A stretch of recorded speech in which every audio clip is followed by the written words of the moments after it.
It's so important for us to not place more emphasis on our talents, our gifts, and our strengths than it is on the one who gave us those gifts, talents, and strengths. And if you place too much emphasis on your abilities, then you are indeed setting yourself for a downfall, a disappointment. And even if it doesn't appear as a downfall immediately, it could just be a minor discomfort. But when you place too much emphasis on your abilities and what you are able to accomplish in your own strength, then you miss the entire boat. And what I mean by that, Andre 3000 has this line in one of his songs. I can't remember. I think it's Miss Jackson, but he says, "You can plan a pretty picnic, but you can't predict the weather." Right, and that statement is profound to me because what it implies, what it means, is that you're able to do so many wonderful things in your own ability. You can plan a pretty picnic, but at the end of the day, or at the beginning of the day, the weather might have a dire effect on your pretty picnic. So all of those things that you planned, you picked out the blanket, you baked the brie, you went to the grocery store and you decided red or green grapes, seedless or not, so forth and so on.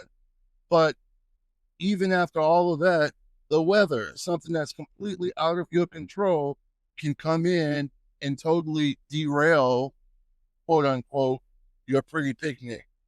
So, what do you do when that happens? What do you do when you put all of your effort into something thinking that once I do this, I'm going to have the desired result, a pretty picnic? What do you do when the weather says, well, you can do several things. What the average person does is lament.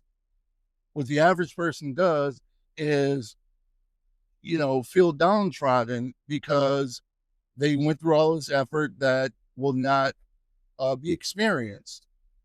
They can curse the weather. They can curse the weatherman. They can blame whomever they want to blame for them not being able to experience what they wanted to experience.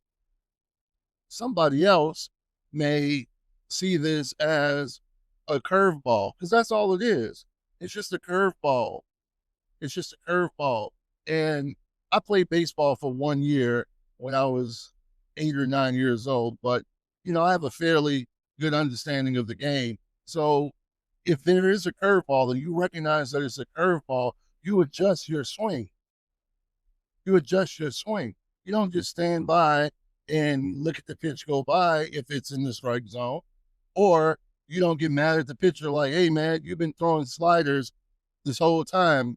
What gave you the right to throw me a curveball?" No, you adjust your swing.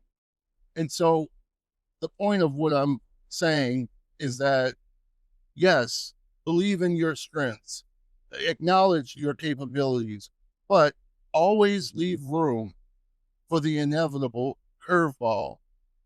And, if you want to get esoteric about it, oftentimes the curveball could potentially be saving you from something that you don't know.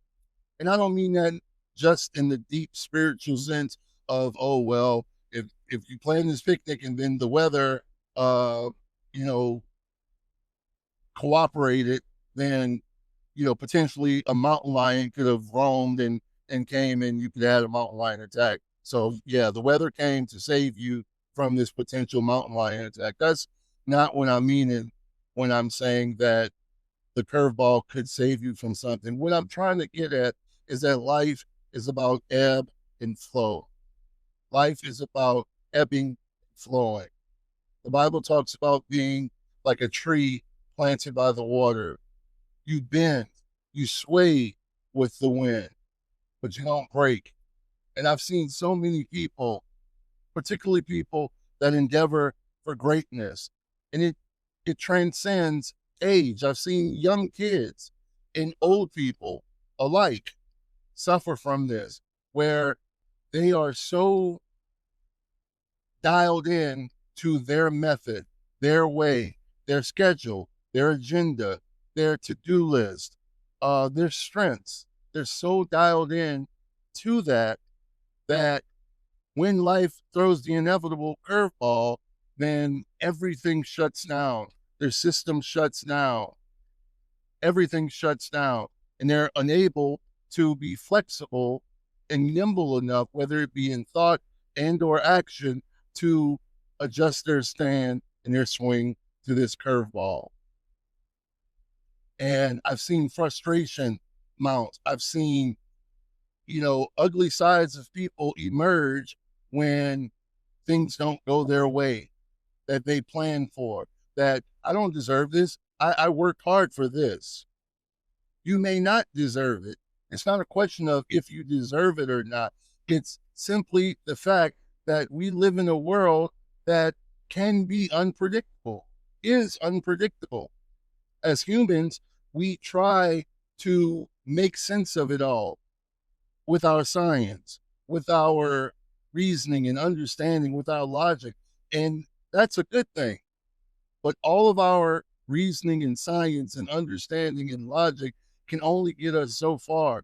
You have to always make room for the unknown. And you have to understand your positioning in this whole process. Your plans, your talent, your personal purpose is but a speck in the grand scheme of things. And that's not insulting. That's not to insult you in your wonderfulness. We're all beautifully, fearfully, and wonderfully made. So when I say that all of your plans and purpose are just mere grains of sand, like dust in the wind, what I'm saying is that you have to understand that there's a bigger purpose, there's a greater purpose that your purpose fits into, not the purpose that you create, not the plans you create, but the purpose and plans that are ordained by the Creator. And once you understand your position in that, it'll change your paradigm. So when the inevitable curveball comes, you can ebb and flow. It's what I'm talking about is being abased and abound. What I'm talking about is standing in the middle of the storm and watching the waves crash and the trees fly and the debris and standing in the middle of it and have an internal knowing, an eternal knowing. As a jazz musician, what we're taught and how we're trained, essentially the very foundation of how we're trained is that you're preparing your ears and your soul and your personality to be able to react in real time with other people. That is the nature of this music. How do I prepare on my instrument, whether it's your voice or the piano or the trumpet? How do I prepare on this instrument to react and respond to whatever happens in the moment? And the more you prepare, and that doesn't mean, and this is a great point, that doesn't mean having a bunch of stock licks, stock lines, or stock phrases just ready to go at the ready. That's a part of it. But even in that analogy, if you're so rigid and confined to, well, I practiced it this way, and so in this moment, I'm going to play it this way.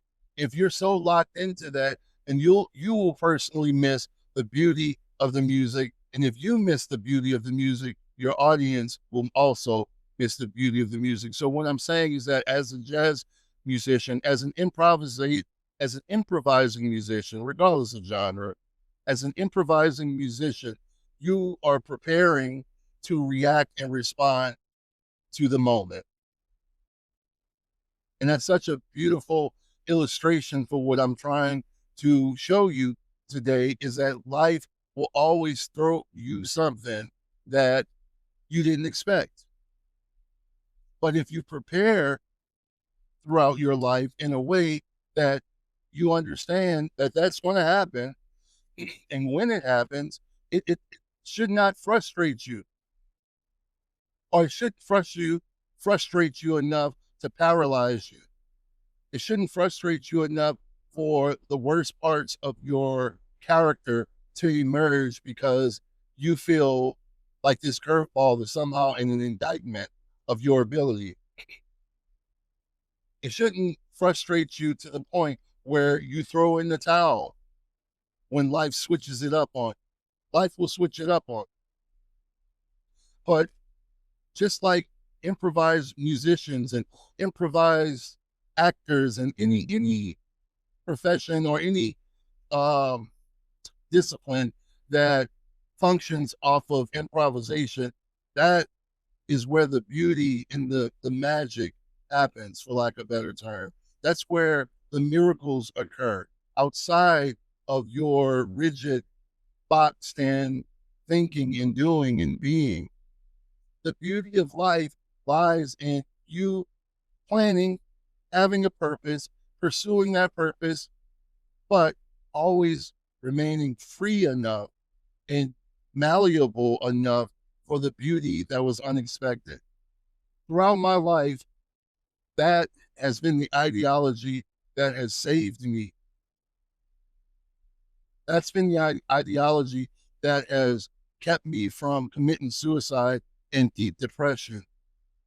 That's the ideology that kept me moving towards the glimmer of a light in the distance, the glimmer of hope.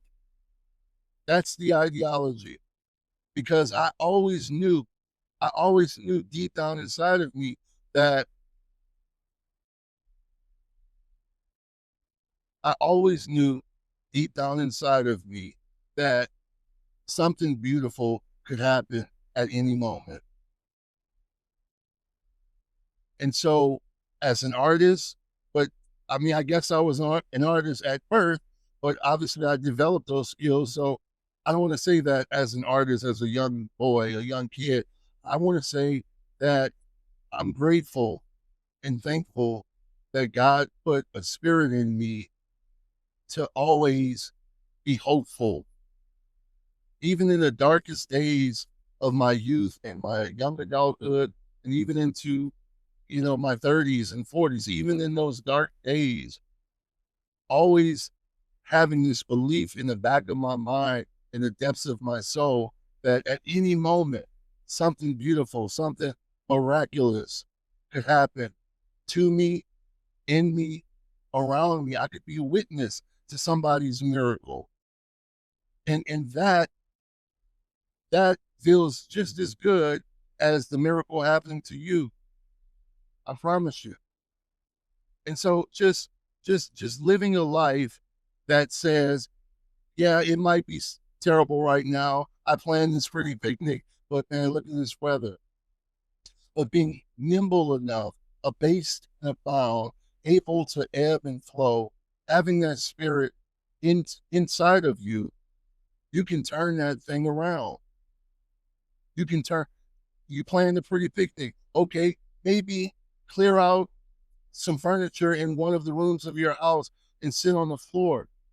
Sitting on the floor with someone, even if it's yourself, or if you're on a date, it's a special person, a loved one. Sit on the floor in your living room or your kitchen and have that picnic. And you might have a greater experience than you would have had in a public park with other people. Who knows? I'm not suggesting that that's going to be the case, but what I am suggesting is when life throws the curveball, change your stance. And if it's in the strike zone, swing at it. Knock out the park. I'm gonna leave this baseball analogy alone because I feel like I'm losing it, but you get the point. You get the point. And so I just want to encourage somebody today. I just want to say to somebody today that be happy with the gifts God gave you. If you're a planner, man, use that. Use those strengths. Help other people learn how to plan better. Help other people strategize better and learn how to make lists and do all the things.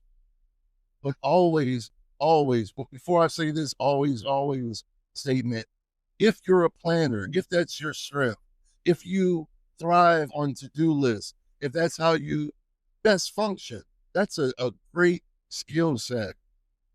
But when something happens, and it inevitably will, something that is outside of your control. And here's another thing, my mind is just churning away. It is far easier to be an excellent planner when you are a solo artist. I'm thinking of somebody like, and this is not an indictment, but I'm thinking of somebody like Keith Jarrett.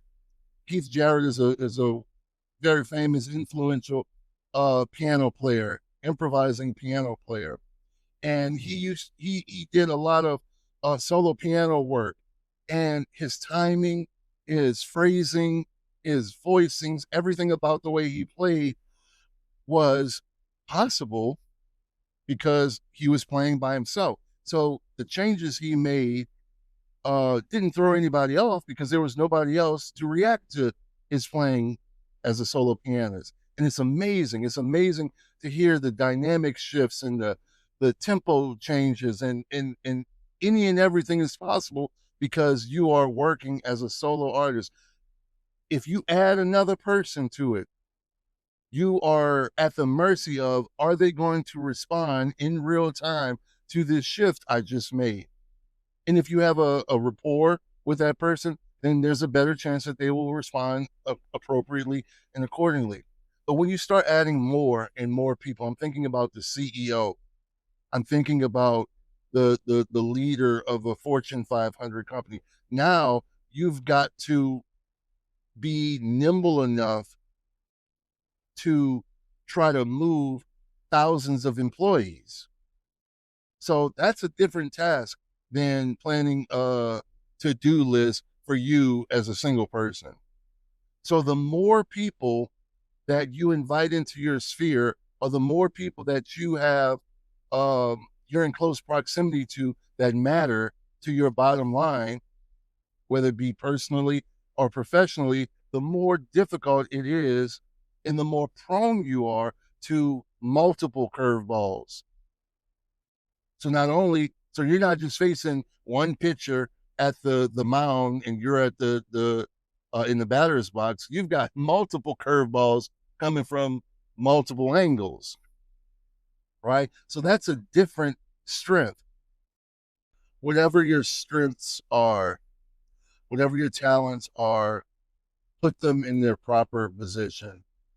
And when we don't place our ability in the proper positioning, and what I mean by that is under God's purpose, under God's plans, when we don't place our talents and abilities under God's, then we are essentially making an idol out of our abilities. And I can assure you that when you do that, then you're asking for frustration in your life.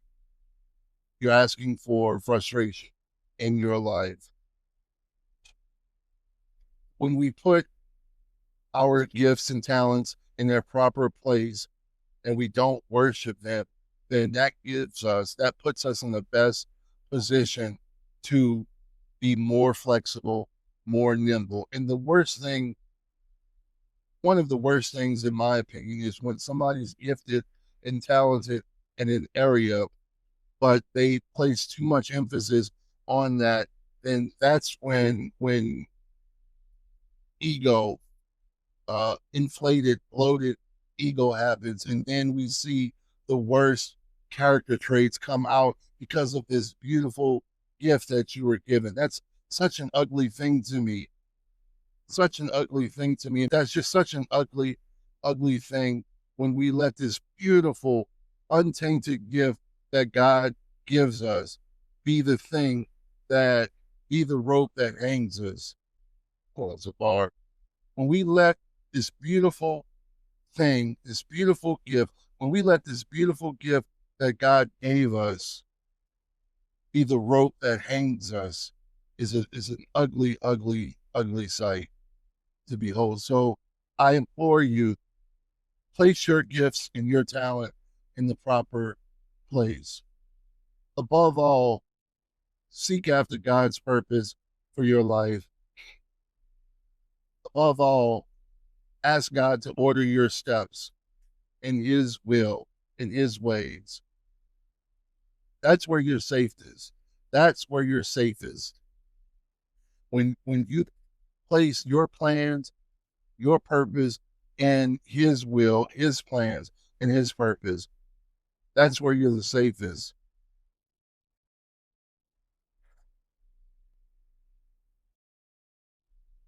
And when we don't, we are susceptible to having our gifts and talents pervert us. Our gifts and our talents can pervert us or bless us. They can curse us or they can bless us. And you want your gifts to bless you. You want your gifts to bless people. You want to serve people with your gifts. So do a gut check. How do you respond when things don't go your way? How do you respond when you have to deal with something or someone who is throwing curveballs at you? Sometimes multiple curveballs at you. How do you respond? It's the response that tells you the nature of your heart. Nothing else.